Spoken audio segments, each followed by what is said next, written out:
There are two teachings related to Pesach that are on Gilgulim. Number one is Shara Gilgulim Akdama 20. Shara Gilgulim is the sefer that was written by Reb Chaim Vital, and there are actually two sefer svarim on Gilgul from the Talmudim and Arizal. One's called Shara Gilgulim, one's called Sefer Gilgulim. I'm not sure what the difference is between the two, but there are differences. And steht also da soll es wissen sein, ki kol habali Torah asher bedoir hazeh. All of the Torah scholars in our generation, they are B'chinas Anshe Dor HaMidbar. They're the level of the people who left Mitzrayim and passed away in the Midbar. When the Arizal or Talmidei Arizal say B'chinas, very often it means Gilgul, and that's what it means here as well. Shaleim Nemar, on these people it says, Ki meitzeis chameres Yisraim arenu neflois. It's a murdik taich in the pasuk, Ki meitzeis chameres Yisraim arenu neflois. Like the days when you left Mitzrayim, I'm going to show you miracles. So who are we talking to? But Pasha, you're talking to the people who are going to see the redemption. So the Arizal, we know from here and from other places, the Arizal is saying, our Dur is going to be Mashiach, right? Our Dur is going to be Mashiach. So the Eibusher tells us, just like the miracles you saw then, you're going to see now, you saw then. In other words, why is it relevant to tell me, if I never saw the miracles then, it's not a point of reference for me. They're like the miracles that I never saw it. What? It's not a point of reference. No, you did see it. You were there. You saw Yetzias Mitzrayim. You saw all those things. And so you know what it was. I'm going to show you the Neflois just like you saw then. So therefore we could say, that's a new taich in the pasuk that the Arizal used, and because of the fact that his Dur is a Gilgul of the Dur that went out of Mitzrayim. Now he says, this is why our wives dominate. Why? In the original incarnation, the Erev Rab made the Egel, and the men didn't make a macha, and the men could have made a macha. The men have the power to make a macha. The women didn't give over their jewelry. So that showed a certain spiritual superiority in that generation, and therefore, when they were reborn again into this generation, women have more power than their husbands, and therefore they are ruling over them, over the Balei Torah. So this is an interesting thing. What exactly was going on then? What did the Arizal or Reb Chaim Vital see in the 1500s, where there's a societal change? And it used to be that the women were more bottle, and now not. Like, what did he see exactly? I'm very interested to know what was the expression of that. Who saw? But I don't have any information. So if anyone has any, there's that famous story there is when he said something with Mashiach, and they said we have to ask the wives. So you're connecting that story. But the other way around. That's interesting. No, but the fact that they said we need to go ask our wives, shows that the wives at Pesach can. That's a good ha'ara. That's a good ha'ara. You can link that into this. One of the only stories I know about the results. So.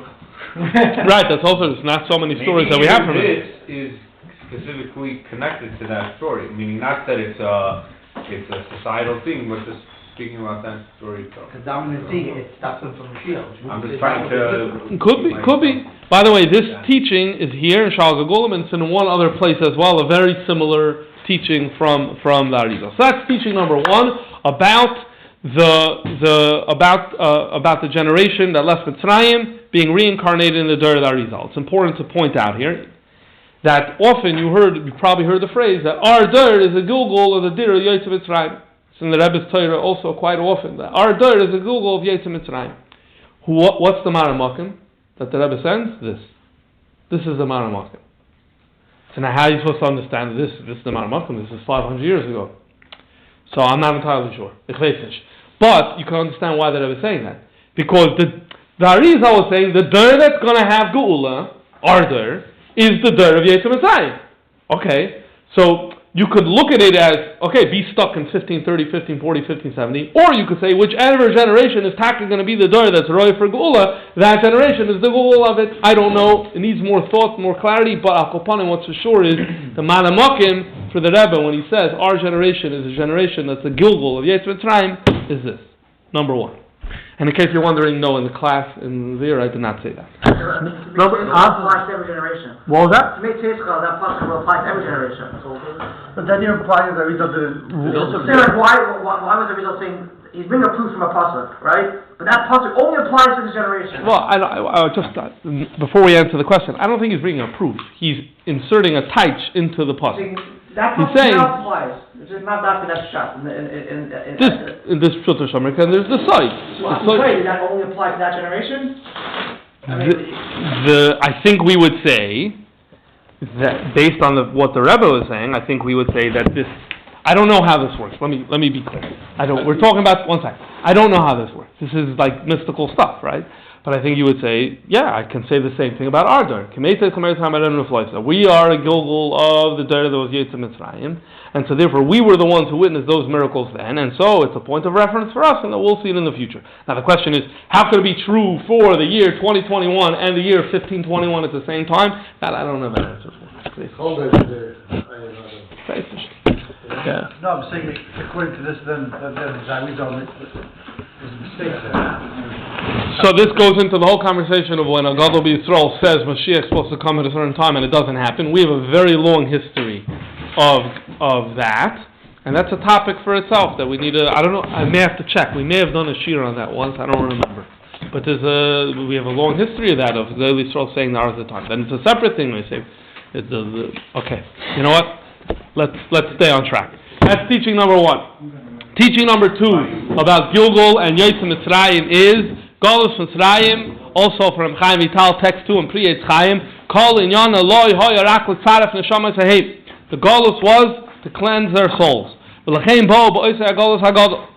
Therefore they came in the Galus, the big Galus, v'marus chaim b'aveda kasha b'chemro b'veinim, and they were alive or embittered with the mortar and brick. Corresponding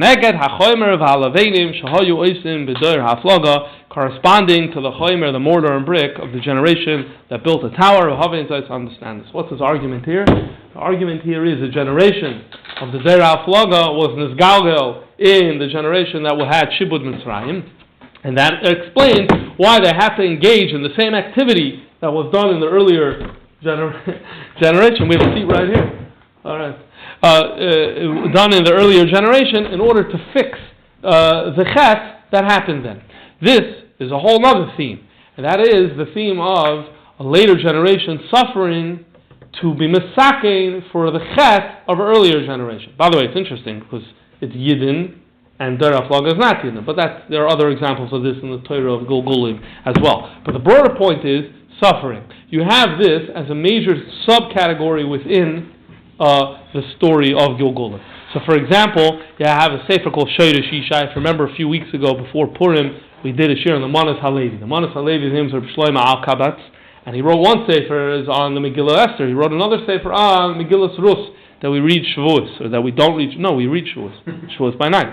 And he says over there, his sefer is called Shoyrish Yishai because Rus is the Shoyrish of Yishai, and he writes over there as follows: the Gemara says that there's tzaddik v'toivloi and a tzaddik v'raloi. We have to understand, when we learn Chassidus, we understand tzaddik v'toivloi, it's different from what the Gemara means. We say tzaddik v'toivloi means a tzaddik who's complete toiv within him. In Gemara, tzaddik v'toivloi means a tzaddik was a good life. Tzaddik v'raloi is a tzaddik who, despite being such a good person, has a bad life. Rasha v'toivloi, or Rasha who, despite being such a wicked person, has a good life. And Rasha v'raloi, or Rasha who, probably because he's a wicked person, has a negative life. And the Gemara goes on to ask, how is this possible? How could you have a tzaddik raloi? Makes no sense.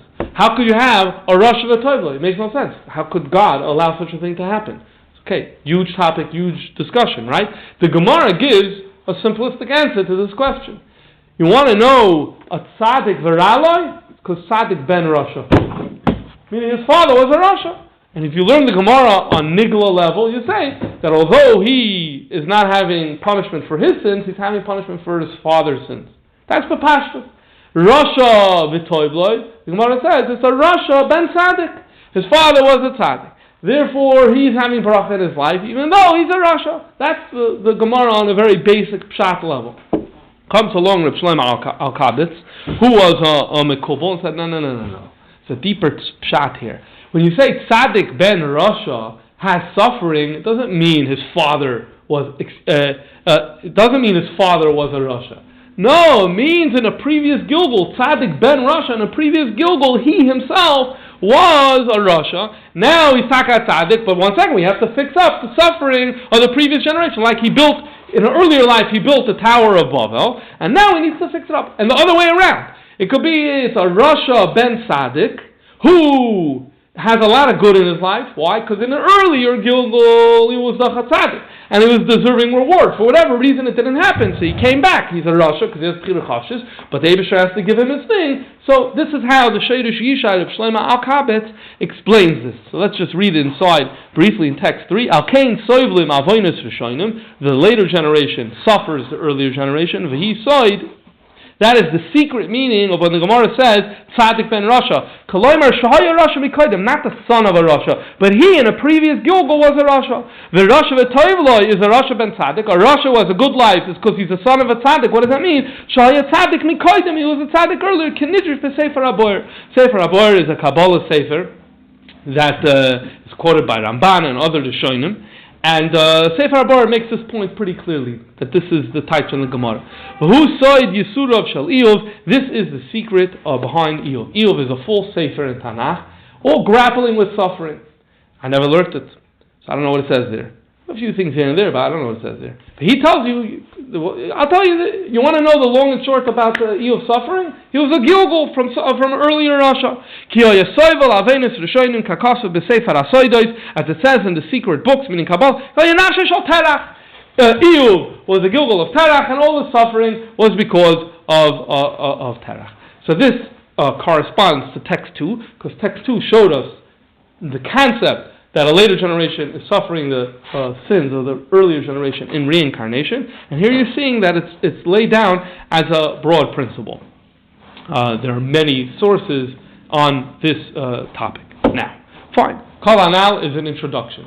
We're going to circle back to suffering a little at the end, and we'll say something a little more from the Rebbe about the topic of reincarnation and suffering at the end. But the bottom line is, if you look in any Kabbalah Sefer, you're always going to find, when it explains someone was a Gilgul from another, very often there's going to be, and that's why he suffered in this and this way, because it was being metaken something from the earlier generation. So this is a general Hagdam. Now, what I want to do here, which I think is a little bit of a unique angle to this subject, there were G'dolei Yisrael, Torah greats, who wrote against the concept of Gilgul.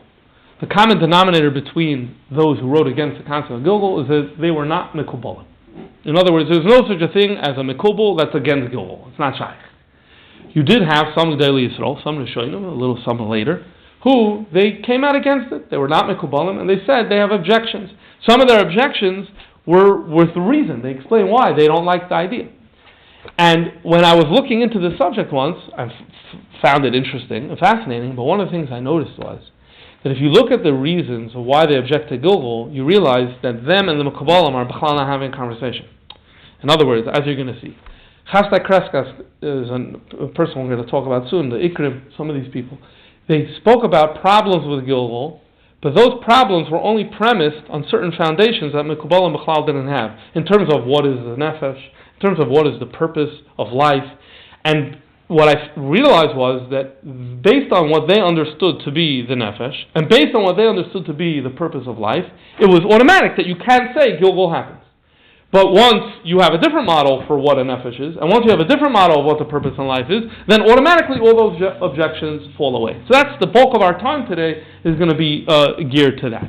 So the first one, text 4 is... What are they arguing about Gilgul? If they're not Mekubalim, meaning they don't know Kabbalah, like they wouldn't know that... Because they know nefashis. The philosophers dealt with the nefesh, and therefore they feel they have a right to talk about it, as you'll see.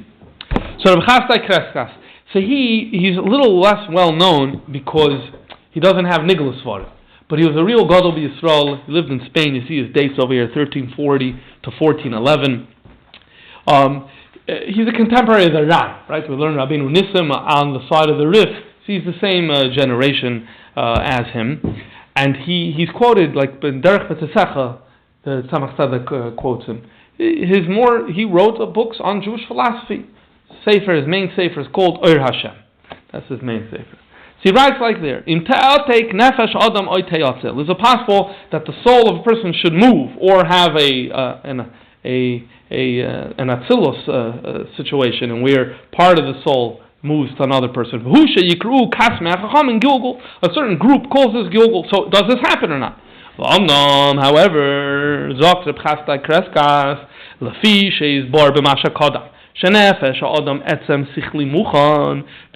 I previously explained that if you want to know what a human soul is, the human soul is a potential for intellect. That's what the human soul is. So therefore, Hayanire would seem to me, Shahahetek Ba, that movement of the soul from one person to the next, Davar Batel, is impossible. For anyone who actualized their potential of Seichel. Let me explain what he's saying. What he's saying here is as follows. I previously, in the Sefer Oyer Hashem, previously explained that he gets into a whole discussion, as by the way, all good philosophers did. What is the nefesh? What is it? We know this concept of a nefesh, something beyond the body that's within the person, something not gashmius that's within the person. But what is it? What is the nature of this thing?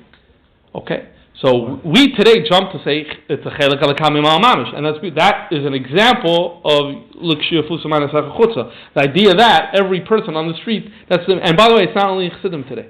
If you go into Bnei Brak and Lakewood and you ask them what's a nefesh, they're going to say more or less the concept of chelik alakamim al mamish. It used to not be that way. This was one of the secrets of Kabbalah, and they had a whole different model. So this is discussed. Rambam discusses it. All of the names discuss this question. So Chastai Kreskas, his explanation was that the nefesh is potential for seichel. You want to know what it is? It's a ruchniistic thing that's capacity for seichel. That's the human soul. Now, you could not actualize it. If a person never uses his mind, he never actualized his soul.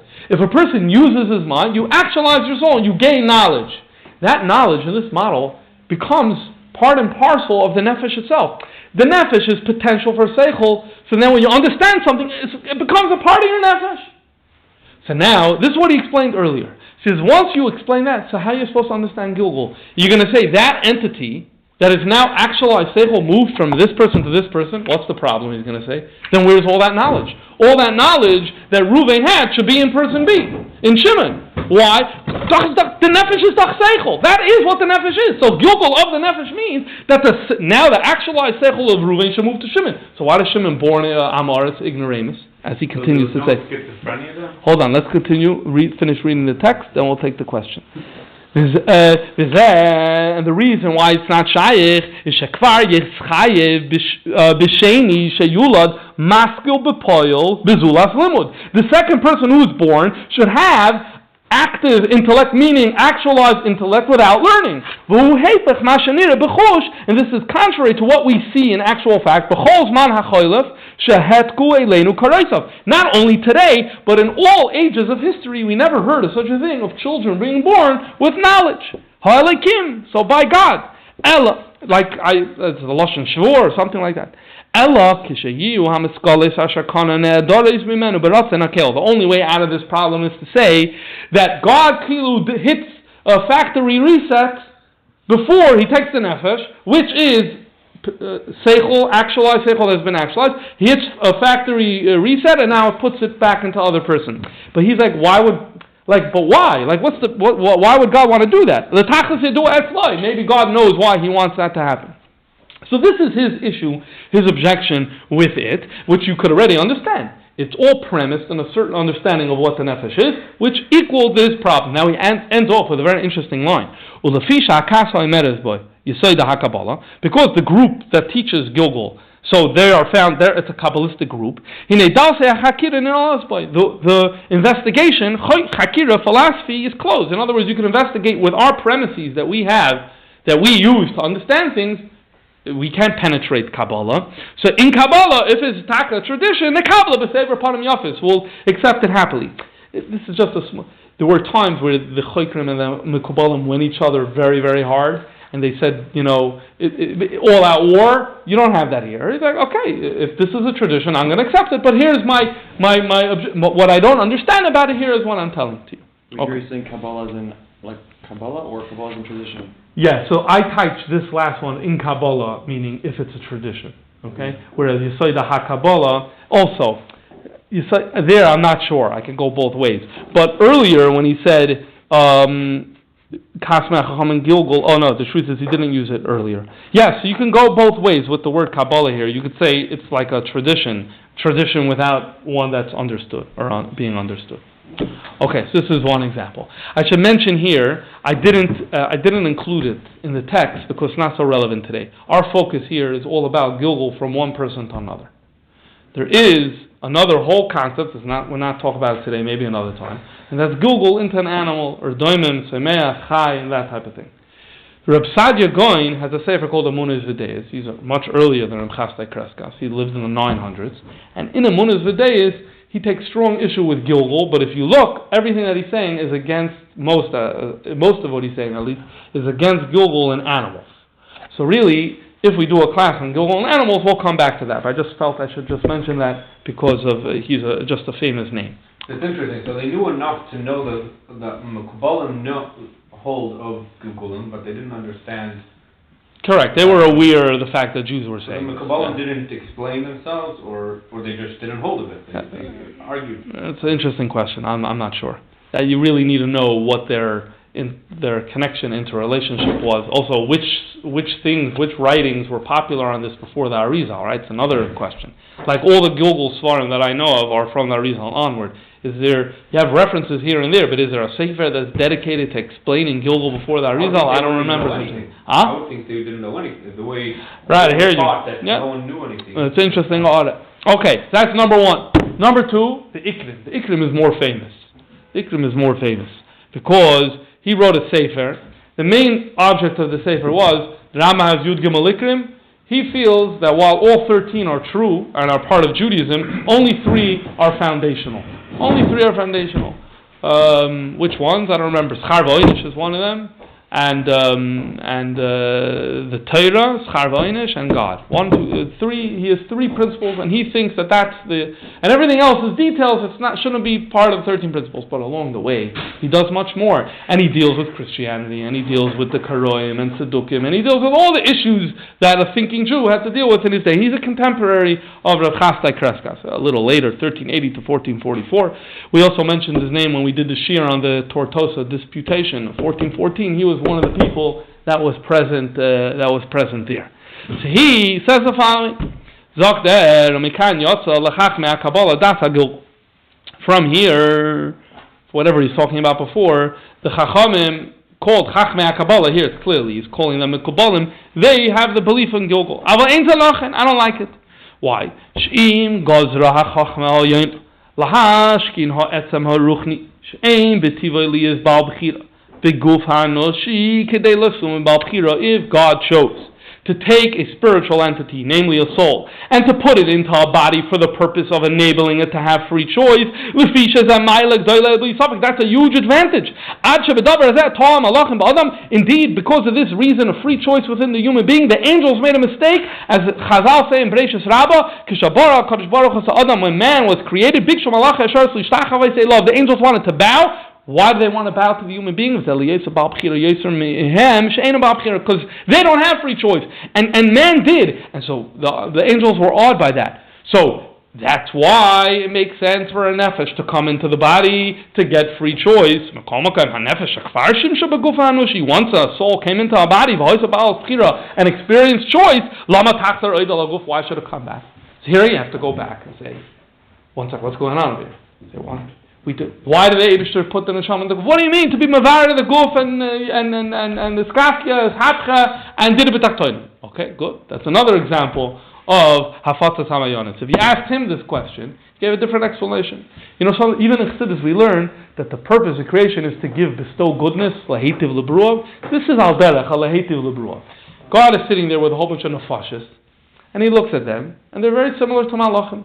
They have a lot of milas, but there's a major chesar.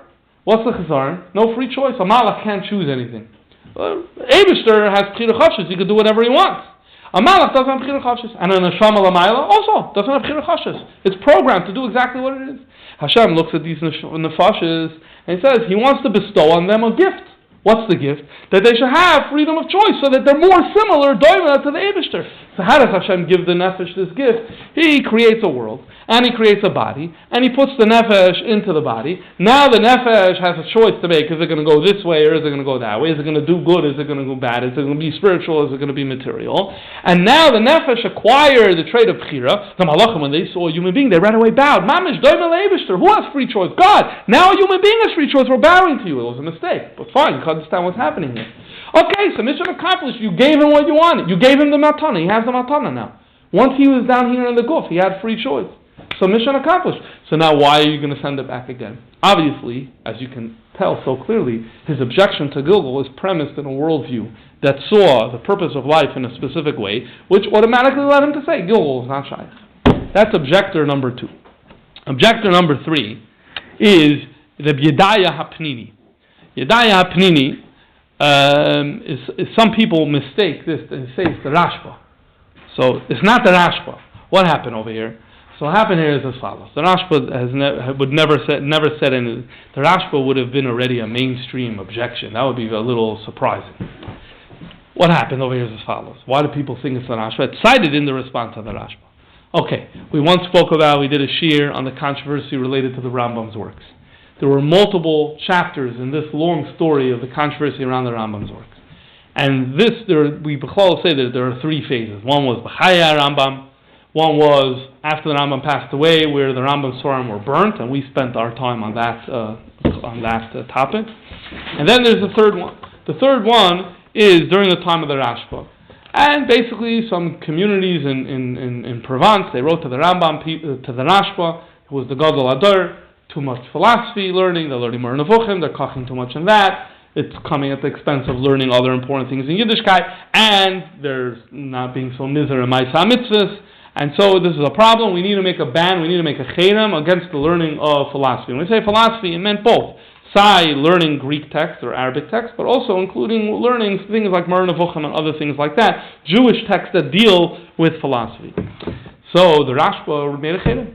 The Rashba made a cherem, he issued a cherem, the cherem said, I don't remember the details, until you are, 25, 30, I don't remember right now, 35, you can check. You should not learn any of this stuff until they're older. This was a cherem that the Rashba put out, and many of the killers saw the Rashba, the Gadol, the major Gadol Ador, said this, and many killers followed.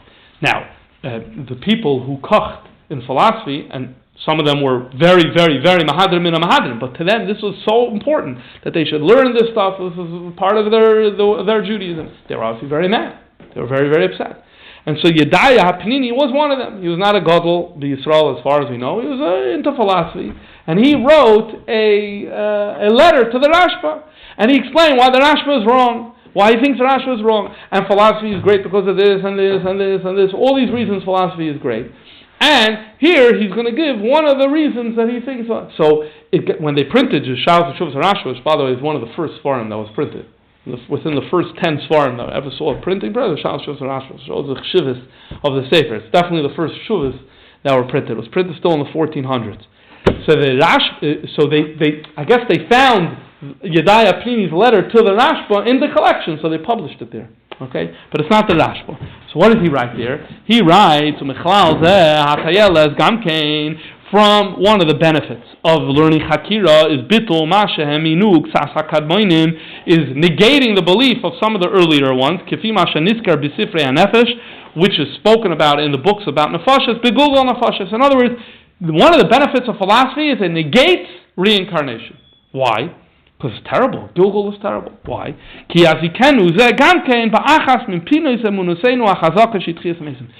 Gilgul is harmful to one of the foundations of our faith. I'm very from. Because Gilgul is harmful for Tchias HaMesim. How so? Because if 2 or 3 bodies only have one soul, so how are you going to have 2 or 3 of them? So therefore, if you believe in Gilgul, then you're essentially not believing in Tchias HaMesim, and that's no good. So Rashba, please allow us to learn philosophy, because if you study philosophy, and you already know from Chassidei Kreskas, if you study philosophy, you're not going to accept the concept of Gilgul. This is objector number 3. Objector number 4, and this is going to be the last objector that we're going to talk about, this much later, comes from recent times. This is Samson Raphael Hirsch. So I'll just chazer Baal Peh what he writes in his commentary to Bereshis. He writes as follows. So it's interesting. The Egyptians, he writes, believe in reincarnation. That's what he writes. The Egyptians believe in reincarnation. Number one. Number two, the ancient Egyptians. Number two, the Egyptians used to mummify bodies and build these huge graves, the pyramids. They're essentially a place for burial. Many places where kings are buried. So they would mummify bodies and build these huge tombs for their glory. So what do you see here? The way he sees this is that to them, it's the opposite of what the Alter Rebbe says in Tanya. The Alter Rebbe says in Tanya that we want to have nefesh, ikr, and guf tafel. So he sees this phenomenon as exactly the opposite. The body, you mummify, you want it to last. You build a huge monument over the grave. But that's about the body. It's where the body is resting. So it's making the guf very, very ikr. The nefesh, he says, the Egyptians say, doesn't have a home. Doesn't have a home. Which is why it bounces here, it bounces there, chaps on a nefesh, and then it bounces there, bounces there. Why? This comes, he says, from hashkafa that sees the nefesh as tafel, as secondary, as unimportant. So unimportant, it doesn't have a place to go, and therefore it bounces around. The guf, that's really important, that's really chashiv, and so therefore they mummify it, and they keep it, and they bury it with food and drink, and with servants and pictures, and huge monuments. Then he says, this is in contradistinction to Jews.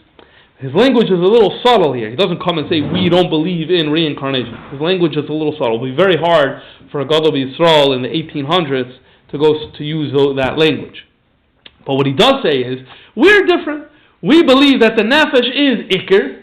The nefesh is ikr, and the guf we put in the ground after we pass away, and what happens? It decomposes. The guf is tafel, and the nefesh is ikr, is important, and the implication, the strong implication is, and the nefesh goes back and doesn't bounce around from place to place because it has a home and it's strong where it goes. It's comfortable, and the implication is that his objection to Gilgul, if it's an objection, and I think it is, you would say is, what do you mean? The soul doesn't have a place to go. It's bouncing around. It's homeless. Doesn't make this nishpasik for a neshama to say such a thing. That, if you would qualify what he says as an objection to Gilgul, it would be that. Kind of welcome just to clarify something that I said it will be difficult in the 1800s for a Gadol Yisrael to write against Gilgul. While it is true that in the 1300s only people writing about this are Mekubalim, that changes, and I don't have an exact date for you. But by the time you get into the 1700s. And definitely the 1800s, but even the 1700s, you have like Marsha, that he's already earlier. The Marsha is writing earlier, he's in the 1600s. But you have the Marsha, and then later the Noida Yehuda, people who know very little, if any, background in Kabbalah, and they're writing about Gilgul in a normal way. So in other words, it enters the mainstream of non-Kabbalist commentary in the 1700s, and that's why you're not going to find someone who's coming out in the way you had it in the earlier generation. Okay, now, so what are the Kabbalistic responses to this question? By the way, I was thinking, I felt a little guilty that I'm just pulling a shear out because I didn't have a shear. So you can connect to the Parshas of Shavua. So this week we'll learn about Nodav and Avihu. So there's a Maimer from the Rebbe addressing the beer of why Pinchas, the one who killed Zimri, why and how he is a Gilgul of Nodav and Avihu. Nodav and Avihu went on Mesiras Nefesh, Klois HaNefesh. They went on Mesiras Nefesh, Klois HaNefesh. Right, that's the way Chassidus and Kabbalah understands their act. It wasn't stam, they walked into the Beis HaMikdash. But they went on, they wanted to cleave to God, and this is what they did. So they have a ratzoi without a shuv, they had inspiration without any grounding. So it's Mesiras Nefesh. And what did Pinchas do? Pinchas also did Mesiras Nefesh. And Pinchas Mesiras Nefesh was a tikkur because he put his life at risk. In Perek Echad Rambam, yesterday or today, I don't remember, we learned that the din of Kana and Poigaboy. And one of the things we learned is that if the guy turns around, he could kill the potential killer. Zimri can kill Pinchas. So it's a major Mesiras Nefesh that Pinchas went on. And that positive Mesiras Nefesh was a tikkun for the negative Mesiras Nefesh. And this is a mimer from the Rebbe where he said it. Okay. So how do the Mekubalim respond? So the Mekubalim respond very simple to each one of the claims. The issue of the neshama is not seichel. So, the neshama is not seichel. The Mekubalim started to hear you have from the Ramban, this is one of the Mekoides that the Alter Rebbe uses in Tanya, when he says, Vayichva v'apach nishmas ruach chaim. It's from the Ramban, in Bereshis, he talks about the nefesh, doesn't come from the Yesodis, he ruach Hashem hagadol. That's the Lashon. It's mamish, the ruach of the Eibishter, it's a chelik from the Eibishter, and he there says, the Lashon, ha-noifef ba'apei achar min nishmasa yitim boi. When you blow, man is created by breath. Blowing is, mamish, you're giving your nefesh into the other person, and that's the symbolism of when we say God created Adam, in a way, and where he's blowing, ruach Hashem hagadol. That's what a nefesh is. The lashon of Tanya is mamish taken from Likutei Torah of Rav Chaim Vital. Look at text 9. Haneshama chelek alekam imal v'hi misavet tamid lalei sal beis aviyah. Shama chelek alekam imal. That's parak beis Tanya. V'hi misavet tamid lalei sal beis aviyah. That's parak yud tes of Tanya. An aspect of Ner Hashem Nishmas Adam. By the way, here you see the deal where and what did the Alter Rebbe mean with the word mamish? Why is that a question? Because we could tell he added the word. The Arizal didn't have the word mamish. The Arizal has Haneshama chelek alekam imal, and this is the earliest marker for this. There are people who sometimes say there's a pasuk that says Haneshama is chelek alekam imal. It's a mistake. There is a pasuk in the Iyov that says chelek alekam imal, but it's not talking about the neshama. The context is receiving a chelek. Really, when you say in Yiddish kragan a chelek, that's the original meaning over there. It does not mean the neshama. So the Arizal used the lashon of the pasuk, but the makar, this is the makar, the word is chelek alekam imal. The Alter Rebbe added the word mamish, and that's why Chassidim and the Rebbe explain what is he adding with the word mamish. Al kaponim, once you understand that the neshama is a divine spark, so there's no reason to assume that when the divine spark leaves Reuven and goes into Shimon, why should it have memory? Just like it's so pashut, and it was pashut the chasai kresa, it's not going to have toenails, it's not going to have the person's shoulders and arms and legs. Why? Because what does that have to do with a neshama? Nothing. So it shouldn't transfer. So the same thing, seichel is the same thing. It's also, relatively speaking, it's a chitzanistic thing that has nothing to do with the neshama. And when we speak about Gilgul, we're not talking about that. Your nefesh, tak is not his Gilgul. In other words, Chasai Kreskas is right. His nefesh has no Gilgul. It's the nefesh of the nitzlas aliki that can go from one. Over Mela, his question comes off automatic. That's number one. What about the ikrim? So the Ikrim, the Mekubal, he said, what's the purpose? The purpose was to gain free choice. So the Mekubalim spent a lot of time explaining what the purpose of the neshama coming down into the world is. And once you understand what the purpose is, it's automatically understood why it needs to sometimes come a second and third time. In a nutshell, what's the beer? The neshama comes down into this world to be Mekayim all the mitzvahs. That's it, to be Mekayim all the mitzvahs. And yes, if the neshama wasn't successful in fulfilling all the mitzvahs, then it's going to come back to continue.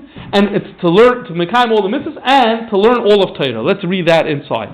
Number 10 is Shara Gilgul 16. Oy tzarech sheteda, you should know, it's a lashon of Mekubalim all the time. No, so wissen sein. Ki adam tzarech l'kayin kol hatayag mitzvahs v'maisa u'v'dibur u'v'machshava. Every nefesh has to do all 613 mitzvahs. When loy kiyim kol hatayag b'shloisha b'chinas hanizkar, the mashmos of the lashon is, you need to do all 613 and all 613 on 3 levels. So in other words, Sukkah is not enough to be Mekayim the mitzvah Sukkah b'maisa. You also have to be Mekayim mitzvah Sukkah b'machshava and b'dibur. And likewise, all mitzvahs. So more thought needs to go into exactly what that means. I didn't spend the time thinking about that. Al kaponim mechuyev nizgava ad sheyashim. You have to finish all of them. Oida ki adam mechuyev lasik b'toyre b'dalam madrege shesimanim pardes hem pshat remes drush soid v'tzorch sheyizgava ad sheyashim oitzam. This Alter Rebbe brings halacha. Alter Rebbe, first of all, the first part Alter Rebbe brings in Tanya. The only time in Tanya it brings Gilgul.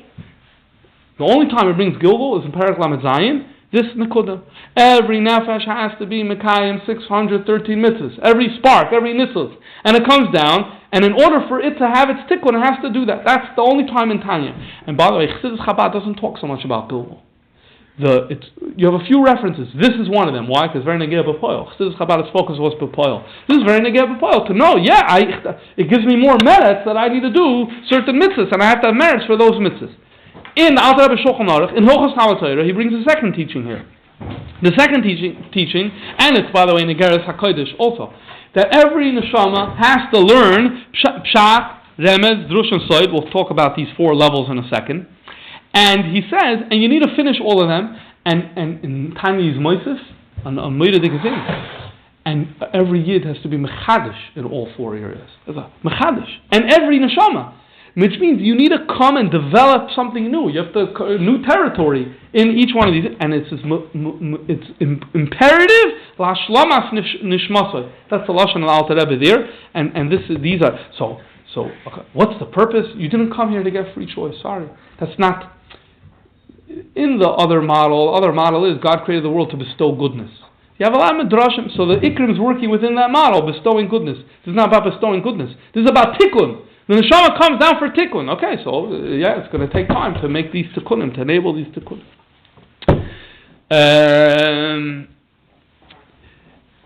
Pardes. So on Pardes, Pshat, we know what it is. By the way, the Rebbe explained that in Pshat there's many different madregas in Pshat. It's not like Pshat's one level. Remember? Rashbam and Rashi. Very good. So that's Pshat. Remez is actually confusing. There are two different interpretations of what Remez is. There's a little confusion about this topic. The Mekubalim say about Remez one thing, and the Choikrim say about Remez another thing. The Choikrim tie to Remez as allegory. Allegory would mean if you take a story in the Torah, the truth is, Chassidus does this also sometimes. You say, Avram represents Seichel, and Sarah represents the Guf, and Avodah of Lech Lecha and Avram is, so that is an allegorical explanation of the Torah. The Choikrim were very into that. They liked allegorical explanations for all of the Torah, especially the miraculous aspects of the Torah. They really loved using allegorical explanations. So that's Remez. So that's one interpretation of Remez. 1 second. Then there's the Mekubalim. Mekubalim, like, what are you talking about? The allegory? No. Monashech. If it's al pichsidus, so then allegory, then it's soid. That's soid. And their allegory, no, we don't like that at all. So they interpreted Remez to be more the style of the Rebbe's father's Torah, for example, doing a lot of gematrios and breaking down letters, and the letters being codes for different things. So that's more the Mekubalim. So that's Pshat Remez. And by the way, in Kunz V'Yona Shel Torah Chassidus, I tried figuring out which one the Rebbe uses Remez, which one is it. I'm still not clear on that. Anyway, then Drush. Drush is a typical Gemara Medrash. Anytime you have a pasuk, and then we say a Kal V'Chomer, a Binyanav, a Gzeira Shava, we make their extra word. It's missing a word, and from here we learn this din or whatever. That's the world of Drush, not Rosh's speeches. And Side is Kabbalah. Fine. So these are the four areas of it. So the truth is that if you go with the Mekubalim's version of Remez, there's a lot of overlap between the two. Soid would be more, you're talking about Olam Yoidim and whatever, whereas Remez would be more focusing on the words and the gematria and things like that. But yeah, there is a lot of, you look at the Rebbe's father's Torah and you see that there's a lot of overlap between Soid and between Remez. Yeah. What were the Mitzvahs so mad about when the Shnai Mix and Matalis saying that it's something to do with Olam What are these? There's parties. Anything you're not used to, you get mad about. I guess that's what I Of course, what is it? The Gra has this has So I'm not sure. I don't know. Need to look into it to see. Was it a chiddush there? I don't know. The weather was also terrible there. Okay, so now here's an example just for the concept, because we spoke about you missed the mitzvah, so you need to be mashlim it. So here's an example, because I was giving a shir Pesach, so I threw in another Pesach reference. So you have from the Rameh Ofano. Rameh Ofano, his name is Menachem Azaria. Okay, Menachem Azaria Ofano. Ofano is in Italy. He lives in the same door, pretty much as Reb Chaim Vital. He also has a lot of Kabbalahs for him. But it's his own track in Kabbalah. It's not everything there is masked to the Kabbalah of the Arizal. But here's this beautiful thing there. He says, Tvar Anaviyah, when this Nisgalgal Abba, Tzipoira, Eishes Moshes Rabbeinu Alav Hashem. First days of Pesach, Eishes Moshes Rabbeinu, the wife of Moshe Rabbeinu, was Nisgalgal in Tvoira. Why? Kibizman, Shalom Yisrael Shir Alayam, Loi Hoysa Tzipoira. Right? She wasn't there. Vayishma Yisrael brought Tzipoira later. I missed the mitzvah of Shira. She did the Milah. So So she was zeichet to come as a Gilgul into Dvoira, v'lasha shira zu aidei ruach hakodesh, and she did the shira of Dvoira. So here's an example. If you say, I don't know if it's one of the mitzvahs, but one of the mitzvahs of davening, or a mitzvah of giving thanks to Hashem, halal and haidah, she missed it the first time around. She had to have a special schos, the mashmal here is, because she did the mitzvah of milah, where she was zeichet to do this later. Okay. Now, fragt sich the shaila. At the same time. Huh? They are both at the same time, not the traditional Gilgul. No. In Dvoira Neviah we're talking about, remember that long Haftorah, Parshas V'Shalach, we have a very long Haftorah about Dvoira and Barak, that's like in the time of the Shoiftim, so it's a little later. Yeah. Okay, now, the Shaila, so that means if my nefesh came to for certain mitzvahs or certain averes, is there a way I can figure out what mitzvahs and averes they are? So the Ramak, who's the Rebbe of Arizal, so he has a few svarim. His famous sefer, always quoted in Chassidus, is Pardes, Kamaimar Pardes, the Pardes. This is the Ramak. But he has another sefer called Shir Koima. And in Shir Koima he says as follows. Ein mi, by the way, in the Rebbe's library, there's what do they have there? They have there... Actually, our library. Yeah, you're right. It's fine. The Rebbe's library, our library, whatever. It's all, the Rebbe and us, all the same thing. Right? That's what the Rebbe said. Right? All the same thing. There's something there, I'm trying to remember, I think it says the Pardes. It's the Pardes that is there. It's a tfus, but it says, Kifi Anira, they think that it was the Ramak's own copy. Anyway, so he says like this: Ein mi sheyeda b'tzad mitzius hatzmusay or yargish ba'atzmei shehu megugul or bilti megugul ela mi shenifsalam al tzad kabbalah. There's no one in the world who knows whether they are a Gilgul or not, unless you receive the tradition. But you can't figure it out. Ula yikshalecha ki lama lo yizkar ata ma she'avar. Maybe you're going to wonder, why don't I remember my previous lifetime? So he gives like 5 reasons why it's good that we don't. Here's a good one. It's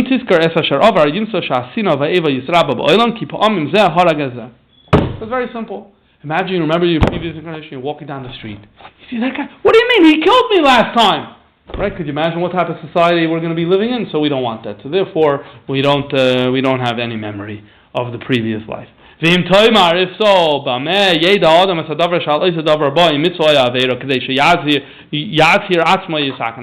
second. I just need to know what mitzvahs and averos to be careful about. So how would I figure that out? This is embedded in the character of a person. When the neshama has a certain likes to pursue and has a love for a certain mitzvah, or if the Yetzer Hara, you're having a very difficult time with something.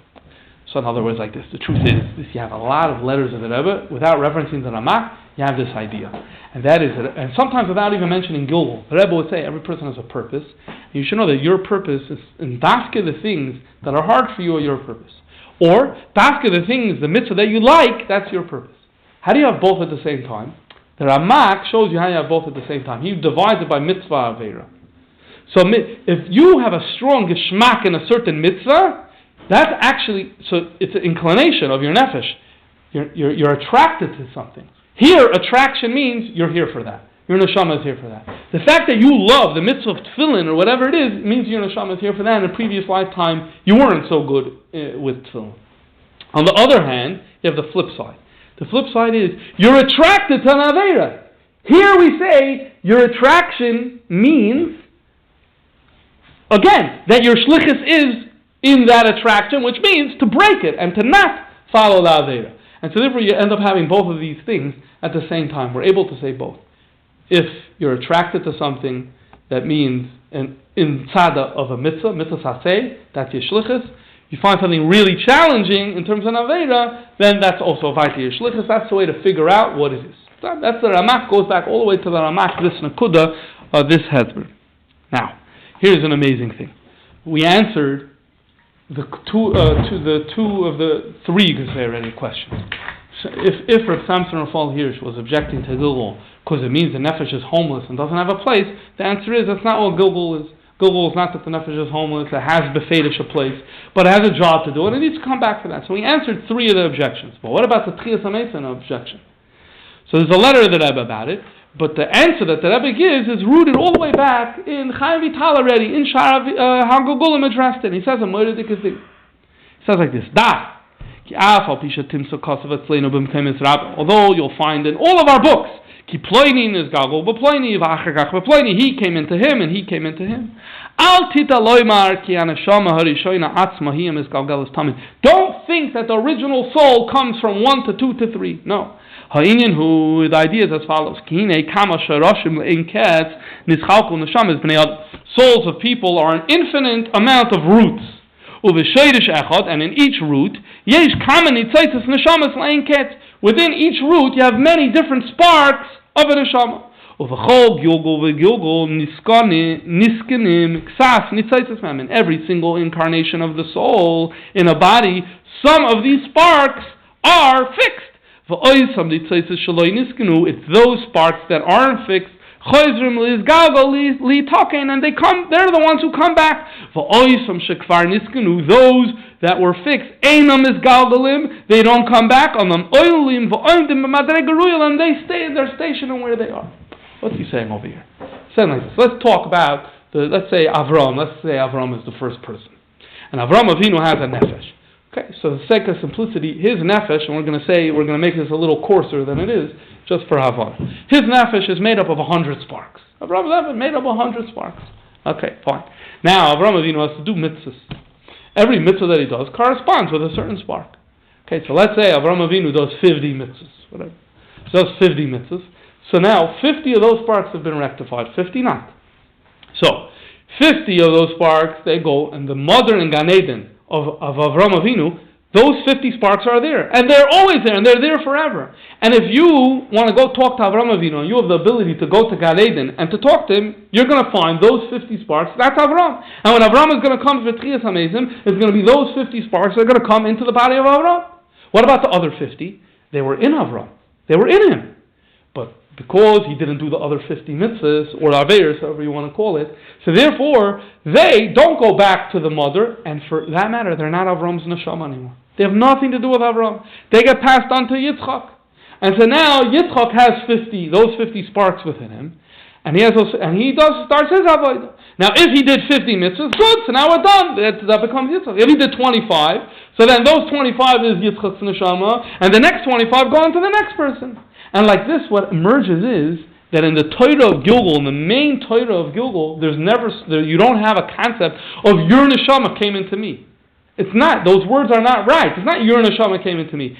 It's an aspect of your neshama that you fail to fix, and therefore you lose. That's not part of your identity anymore. That comes me, and now I have the opportunity to deal with it, and the parts that I rectify, they become mine, and they become mine in neshama. They become mine. And the parts that were in me, but that I didn't deal with, so they were in me, but it's not mine. They get passed on to someone else. And in that sense, you never have, no two people are alike. And every person is distinct and different, and automatically it's understood how, by Tchias HaMeisen, every person has their own neshama when they wake up. The Rebbe, when he addresses it, says, so does that mean that Avram had 100 sparks, and I only have 50, so it means I'm less of a human, less of a soul? He says, no, one spark is a full nefesh. Each spark, it contains everything, and so therefore it's not like you're gonna have any less powers or abilities because of that. What was that? The sheer or the entity. Broke it down. She's like what's the best way to describe it? The best way to describe it is my neshama was once in that guy. But it's not his neshama and it's my neshama.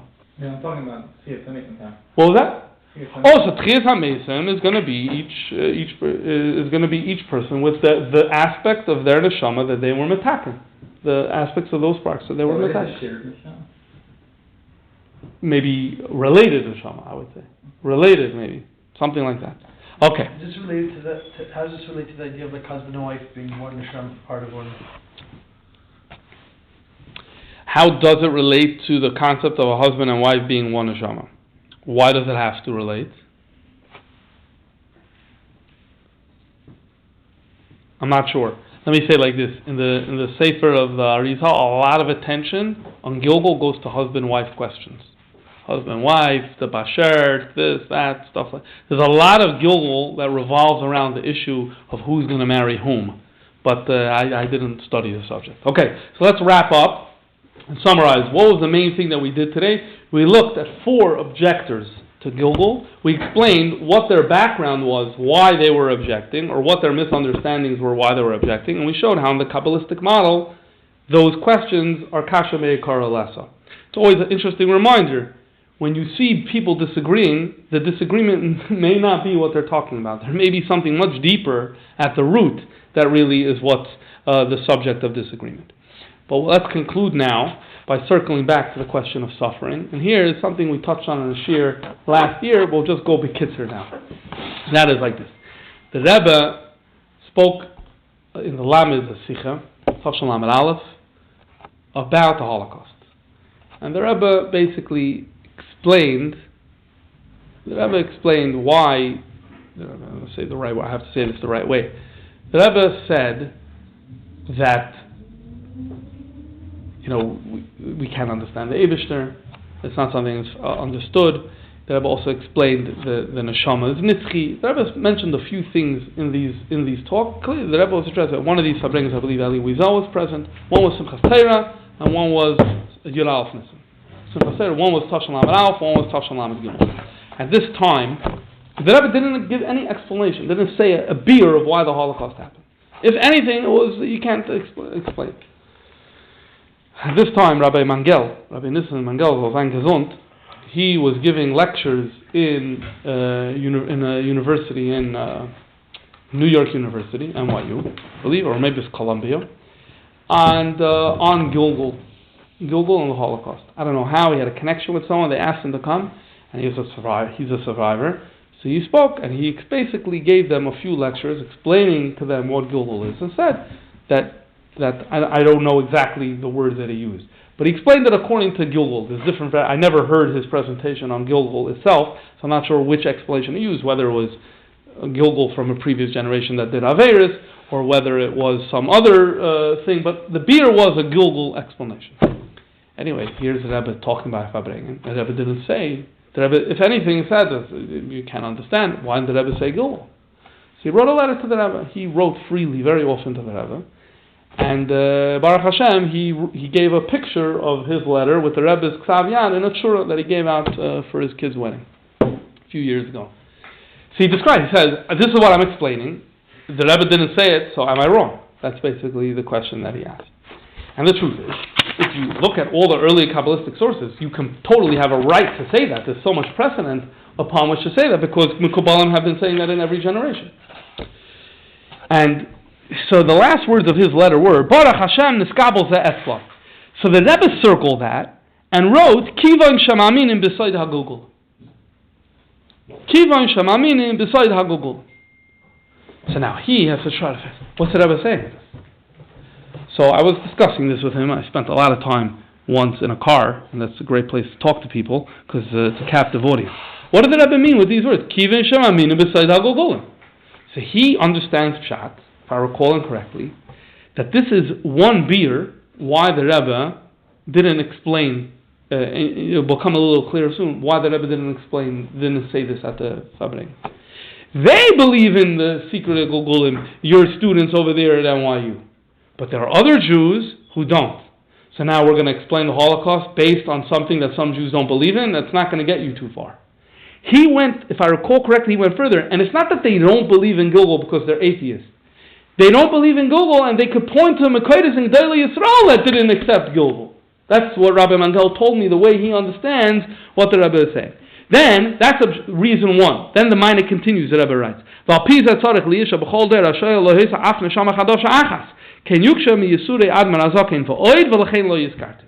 this he understands as a second reason.